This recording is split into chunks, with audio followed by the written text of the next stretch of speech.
Este lugar fue considerado uno de los más peligrosos del mundo. Desde finales de los años 80 hasta mediados de los 2000, la violencia alcanzó niveles que parecían irreversibles. Grupos armados, cárteles y milicias se disputaban el territorio.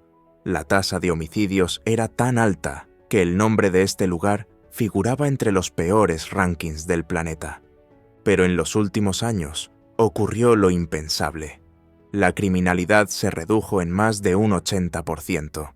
El nombre que antes causaba miedo ahora aparece en listas de innovación, sostenibilidad y calidad de vida.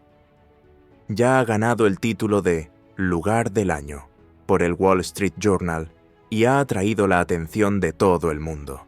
Y no estamos hablando de El Salvador, ni de Bukele. Hoy, Bello Mundo te lleva a descubrir las curiosidades más sorprendentes de Medellín, un lugar que pasó del pánico a la reinvención, pero que aún guarda historias que nunca has oído. Número 1. Ubicación y datos generales. En los mapas, Medellín parece solo otra ciudad más encajada entre montañas en el noroeste de Colombia. Pero en vivo, la sensación es muy diferente. La ciudad crece en medio del Valle del Aburrá, una zona alargada, rodeada por la cordillera de los Andes, la cadena montañosa más extensa del planeta. El relieve forma casi un cuenco verde, y gran parte de los barrios se extienden por las laderas, como si la ciudad siempre estuviera tratando de ganar altura. Es en este escenario donde se desarrolló Medellín. La ciudad tiene oficialmente poco más de 2.400.000 habitantes. Pero este número, por sí solo, no cuenta toda la historia. Medellín no funciona de forma aislada. A su alrededor hay varias ciudades pegadas unas a otras, que comparten transporte, empleo, comercio y rutina. Juntas forman la llamada Área Metropolitana del Valle del Aburrá. Cuando se incluye todo este conjunto, la población supera fácilmente los 4 millones de personas. Para entenderlo mejor, se puede hacer una comparación sencilla. En España, la comparación más común es con la región metropolitana de Barcelona. Barcelona, l'Hospitalet de Llobregat y Badalona son ciudades administradas de forma independiente, con sus propios gobiernos locales, pero tan conectadas en el día a día que funcionan como una gran metrópoli única. Otro aspecto que suele sorprender a los recién llegados es el clima. Como la región se encuentra a unos 1.500 metros de altitud, la ciudad se aleja por completo de la imagen de una Colombia siempre cálida y húmeda.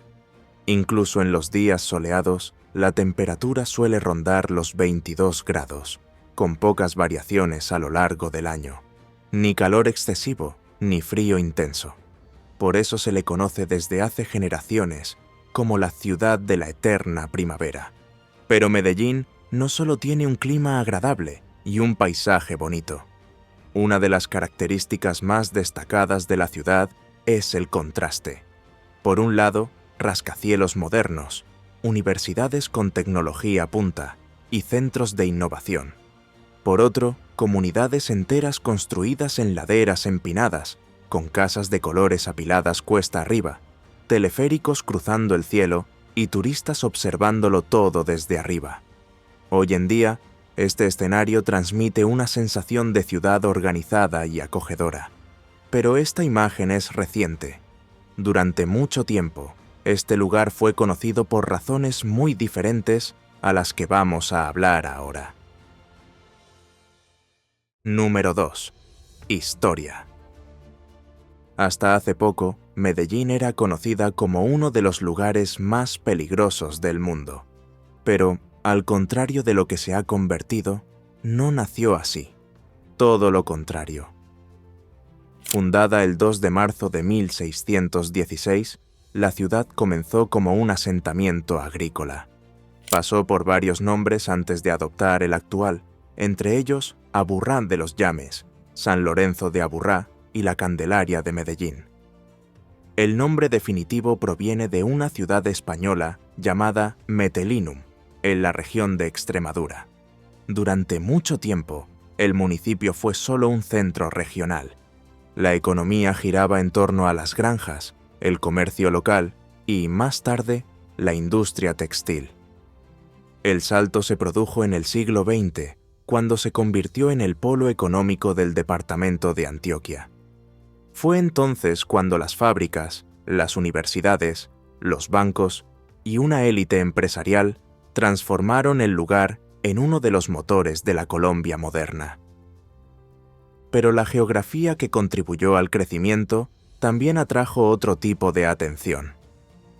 La ciudad está situada en un valle estratégico, con rutas que conectan el interior con el Caribe y la frontera con Panamá.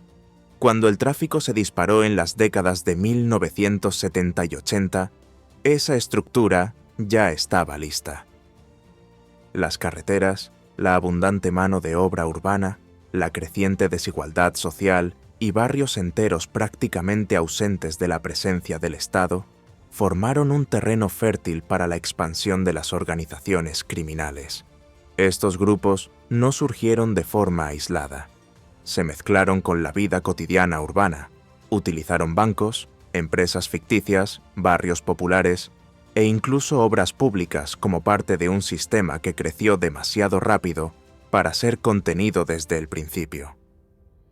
El resultado fue el rápido ascenso de grupos criminales que se infiltraron en todos los niveles de la ciudad. En 1991, Medellín alcanzó el título de ciudad más violenta del mundo. Además del narcotráfico, se enfrentaba al conflicto armado colombiano, con guerrillas, paramilitares y fuerzas estatales disputándose el territorio, principalmente en los barrios más pobres. Pero el cambio comenzó a partir de los años 2000, cuando entró en escena un nuevo modelo de urbanismo social, centrado en la inclusión, el transporte público, la educación y la presencia del Estado donde antes no llegaba. Hoy en día, Medellín es, sin duda, la más innovadora. Considerada una de las mejores ciudades para vivir en Sudamérica, cuesta creer que su pasado fuera tan violento. Pero para entender cómo la ciudad llegó a donde está, tenemos que retroceder un poco, porque no se puede hablar de la historia de Medellín sin mencionar al hombre que se convirtió en el rostro más famoso y más distorsionado de toda esa época. Número 3. Pablo Escobar. Si hay un nombre imposible de ignorar en la historia reciente de la ciudad, ese es Pablo Escobar. Nació en Río Negro, en el interior del departamento de Antioquia, pero fue en Medellín donde decidió construir su imperio. Como ya hemos visto, la geografía y la estructura de la región crearon el terreno perfecto para ello. Escobar comenzó con el contrabando, primero de cigarrillos, luego de productos electrónicos, hasta llegar a la coca. Cuando se dio cuenta del potencial de la sustancia en el mercado estadounidense, creó una red de exportación con microaviones, fincas, laboratorios ocultos y pistas clandestinas. La base de la operación era urbana. Era en la ciudad donde lavaba dinero, organizaba la logística y cuidaba su imagen. Y cuando se habla de imagen, es imposible ignorar el edificio Mónaco. El edificio tenía 8 pisos. Fue construido en los años 80 en El Poblado, uno de los barrios más exclusivos de la ciudad, y estaba vallado, blindado y lleno de lujos. Allí funcionaba el cuartel general de la organización. Pero Escobar no quería solo ser temido, quería ser adorado. Por eso financiaba campos de fútbol, donaba dinero a familias necesitadas, construía escuelas e incluso levantó un barrio entero con viviendas populares. El nombre oficial era Medellín sin favelas, pero hasta hoy el lugar se conoce como Barrio Pablo Escobar, un barrio donde mucha gente vive el dilema de agradecer por la vivienda y recordar el precio que pagó la ciudad. Durante los años 80, Medellín se convirtió en un campo de batalla. Escobar se enfrentaba al gobierno, la policía, la prensa, los jueces y los políticos. Ordenaba eliminar a cualquiera que se cruzara en su camino. Había bombas, silenciamientos escuelas cerradas, barrios enteros en silencio. Pero el cerco se fue cerrando. En 1991, Escobar decidió entregarse, pero impuso la condición de que no sería extraditado. El gobierno aceptó y el resultado fue uno de los mayores absurdos de la historia. Una prisión a medida, construida solo para él. El nombre era irónico, La Catedral. Tenía sala de juegos, barbacoa, campo de fútbol, suite con hidromasaje y teléfono directo para seguir mandando en todo. Pero el teatro no duró mucho.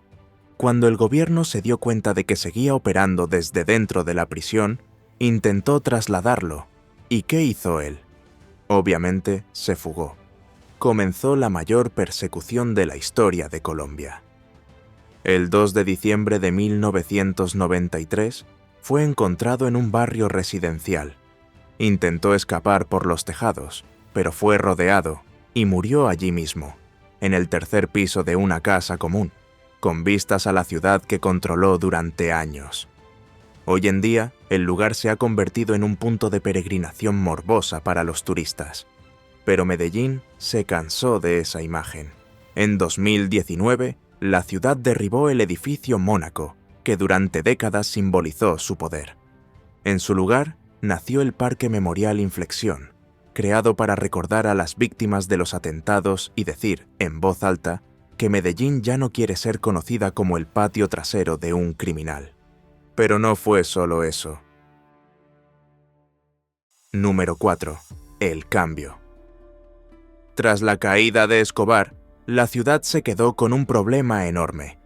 La violencia no desapareció de la noche a la mañana, el tráfico seguía activo y la desigualdad seguía siendo evidente en las laderas del Valle del Aburrá.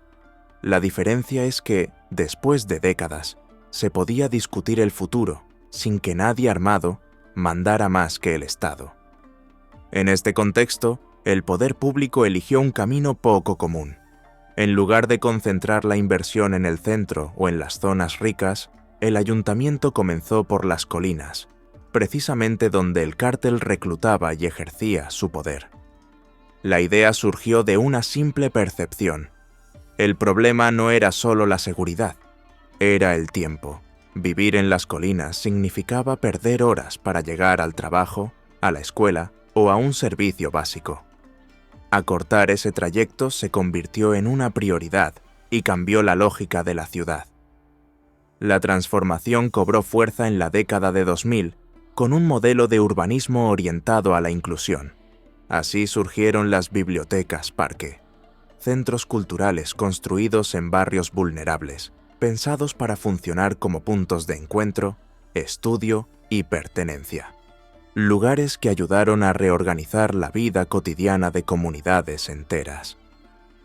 Otro cambio decisivo fue el Metrocable, un sistema de teleférico integrado al metro, creado para conectar las laderas con el resto de la ciudad. La primera línea, inaugurada en 2004, transformó la vida en el barrio de Santo Domingo. Un trayecto que antes llevaba más de una hora pasó a realizarse en pocos minutos. Nada de esto habría funcionado sin el metro. Conecta la ciudad, funciona de verdad y se ha convertido en motivo de orgullo local.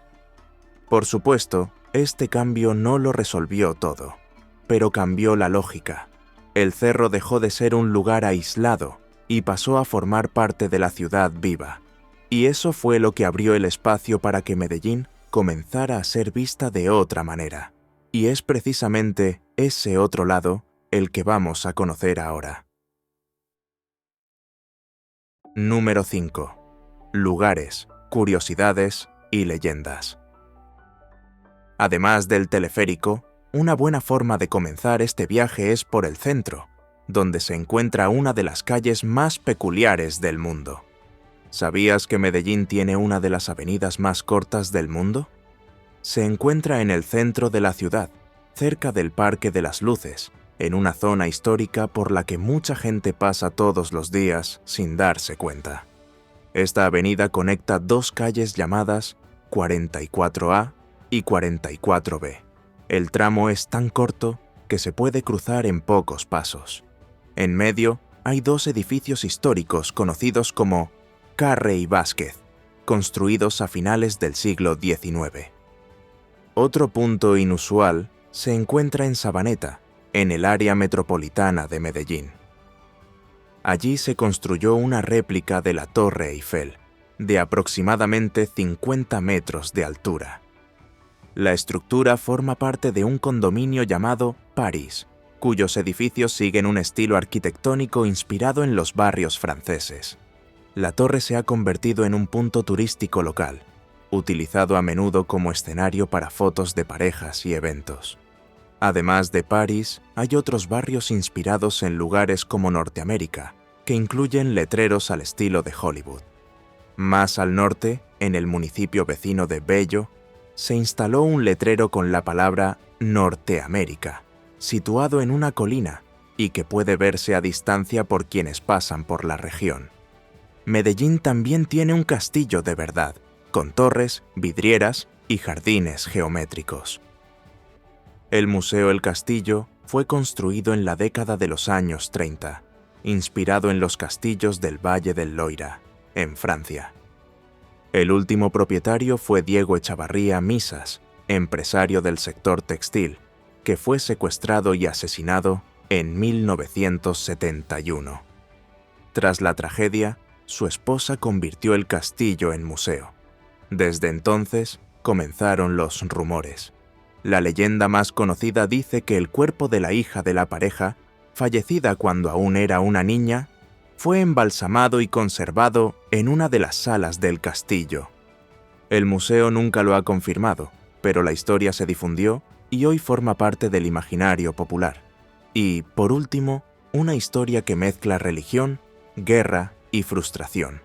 En la iglesia de la Veracruz, en el centro de Medellín, se retiró una de las campanas más grandes y se fundió para convertirla en un cañón, en un intento de armar a las fuerzas locales contra la reconquista española en el siglo XIX. Pero el plan fracasó. Los invasores llegaron por otra dirección y el sacrificio de la campana solo sirvió para alimentar otra trágica leyenda de la ciudad. Número 6. Arte por todas partes. Además de los lugares curiosos y las extrañas leyendas, hay otra cosa que llama la atención en Medellín. Pasear por la ciudad es como caminar por un museo al aire libre. Hay más de 400 esculturas, repartidas por aceras, plazas, estaciones y parques. Allí, el arte se ha convertido en parte de la vida cotidiana. Esto no fue por casualidad. Tras la transformación urbana de los años 2000, el ayuntamiento comenzó a utilizar el arte como forma de ocupar simbólicamente los espacios. Donde antes había abandono, hoy hay monumentos. Donde había miedo, ahora hay esculturas. El mayor ejemplo de ello es la Plaza Botero, en pleno centro de la ciudad. Allí hay 23 esculturas creadas por Fernando Botero, el artista más famoso de Colombia. Todas fueron donadas por él mismo, con una condición. Tenían que estar al aire libre, accesibles a cualquier persona. Y así fue. Las obras se encuentran frente al Museo de Antioquia, rodeadas de edificios históricos. Los cuerpos, redondos y expresivos, se han convertido en un símbolo de la ciudad. Los niños se suben a las esculturas, los turistas se hacen fotos, los residentes pasan por allí en su día a día. Lo curioso es que el arte allí no está protegido por seguridad. Está protegido por la circulación. Es la presencia constante de gente lo que impide el abandono y el vandalismo. Número 7. Gastronomía. Ningún viaje está completo sin comida, y Medellín sabe exactamente cómo dejar feliz el estómago de cualquier visitante. Por aquí, la cocina es pesada, llena de sabor y sin ninguna preocupación por la dieta.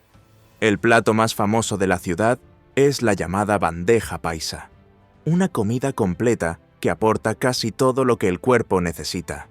Y un poco más. Para que te hagas una idea, la bandeja paisa tradicional alcanza fácilmente las 1800 calorías. Es básicamente lo que un adulto necesita en un día entero. Pero cuando el plato llega a la mesa, nadie piensa en eso. El aroma, la combinación de texturas y la abundancia de comida hablan por sí solos. La versión más común lleva arroz blanco, frijoles cocidos, carne molida, chicharrones crujientes, salchicha chorizo, huevo frito, plátano maduro, aguacate en rodajas y una arepa, que es un tipo de torta de maíz muy común en Colombia. En algunos hogares se puede sustituir la carne molida por bistec a la parrilla o carne de cerdo asada, y mucha gente prepara los frijoles y las carnes el día anterior para facilitar las cosas. Y ya que hablamos de excesos, aquí va una advertencia para quienes quieran brindar. En Medellín y en la región no se bebe cualquier cosa. La bebida local se llama aguardiente antioqueño. Está hecha con alcohol puro de caña de azúcar y lleva esencia de anís para darle ese sabor inconfundible. Es dulce, caliente y pega fuerte. Para mucha gente de aquí, no tiene sentido tomar otro tipo de destilado. Por eso, ni se te ocurra llegar con una marca de la competencia. Es casi una ofensa. Número 8. Fiestas y celebraciones. ¿Recuerdas que al principio dijimos que Medellín es conocida como la ciudad de la eterna primavera? Pues así es. Si hay un momento en el que esto queda patente, es durante las fiestas populares. La celebración más famosa de todas tiene lugar en agosto.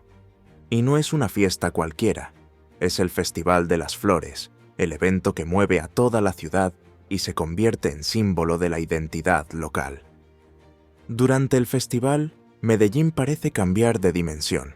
Hay más de 140 eventos en diferentes puntos de la ciudad. Hay un festival de trova con batallas de improvisación cantada. Hay un desfile de coches antiguos. Hay una feria nacional del caballo. Y hay música, orquesta, baile y un montón de cosas sucediendo al mismo tiempo.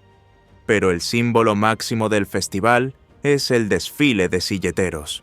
Los agricultores de la región cargan a sus espaldas enormes estructuras florales hechas a mano, algunas de las cuales pesan decenas de kilos. Estas silletas no son solo decoración, representan una tradición que se remonta a principios del siglo XX, cuando los productores rurales llevaban flores y mercancías a la espalda hasta el centro de la ciudad. El festival, creado oficialmente hace más de 6 décadas, acabó convirtiéndose en un homenaje directo a esta historia y a quienes construyeron Medellín lejos del asfalto. Y cuando llega diciembre, la ciudad se transforma de nuevo. La Navidad aquí no tiene nada de discreta. Medellín es considerada una de las capitales navideñas más impresionantes de América Latina. Hay más de 30 millones de bombillas LED iluminando parques, avenidas, plazas y toda la ribera del río Medellín. Las luces no son solo decorativas, forman más de 40.000 figuras diferentes. Son paneles gigantes, túneles de luz, esculturas iluminadas y temas que cambian cada año. El escenario cambia de un año a otro, pero la escala sigue siendo absurda. Gente de varias partes del país e incluso del extranjero viene solo para ver este espectáculo. Los hoteles se llenan, las calles se convierten en pasarelas para familias enteras, y mucha gente lo convierte en una tradición de fin de año. Pero las fiestas no son las únicas tradiciones. Número 9. Fútbol y tango. Las fiestas son solo una de las muchas tradiciones que perduran en Medellín. Otra gran pasión de la ciudad es el fútbol. Y cuando digo pasión, no exagero. El fútbol aquí es más que un deporte. Es un lenguaje, un motivo de encuentro, una forma de identidad. Medellín es una de las ciudades más fanáticas del fútbol en Colombia. Jóvenes y mayores se reúnen para ver el partido, comentar la alineación, discutir jugadas polémicas. Pero el único momento en el que esta ciudad se divide de verdad es cuando llega el clásico. Atlético Nacional contra Deportivo Independiente Medellín. Es el famoso clásico paisa. Y ese día no hay conversación. Cada uno se pone la camiseta de su equipo y la defiende con uñas y dientes. Pero si crees que Medellín solo vive del fútbol, te equivocas. Hay otra pasión que se impone en algunos rincones de la ciudad: el tango. Y no es exagerado decir que aquí se escucha más tango que en Buenos Aires. La relación entre Medellín y el tango se hizo aún más fuerte después de un episodio trágico. En 1935, el avión que transportaba a Carlos Gardel se estrelló poco después de despegar del aeropuerto Olaya Herrera. La ciudad se detuvo. Gardel era una leyenda viva, y su muerte se convirtió en un capítulo definitivo de la historia local. Se dice que el accidente fue causado por una disputa entre dos pilotos.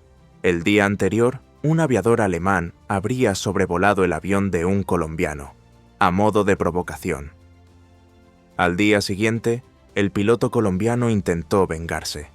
La maniobra falló, los aviones chocaron y Gardel murió allí, antes incluso de salir de Medellín. El cuerpo fue enterrado provisionalmente en el cementerio de San Pedro. Solo meses después, comenzó el proceso de repatriación. Pasaron más de 50 días hasta que los restos mortales llegaron a Argentina, pasando por Nueva York, en un trayecto que hoy sería impensable. Después de eso, el tango nunca más salió del imaginario de Medellín. Se extendió por las radios, los bares, las plazas e incluso las escuelas de baile. Hoy en día, el ritmo está tan presente en la vida cotidiana que se ha convertido en otro símbolo de la ciudad. Y eso dice mucho sobre cómo Medellín transforma incluso el dolor en cultura. ¿Viste cómo la ciudad no se trata solo de Escobar? Y ahora queremos saber de ti. ¿Cuál de estas curiosidades te sorprendió más? Cuéntanoslo aquí en los comentarios. Y ya sabes, si te gustó el vídeo, dale a me gusta, suscríbete al canal Bello Mundo, activa la campana y compártelo con quienes aman viajar sin moverse del sofá. Si quieres darnos un empujoncito extra, usa la función Hypar. Así ayudarás al canal a seguir trayendo historias que casi nunca aparecen en las guías turísticas. Gracias por quedarte con nosotros hasta el final. Nos vemos en las próximas aventuras.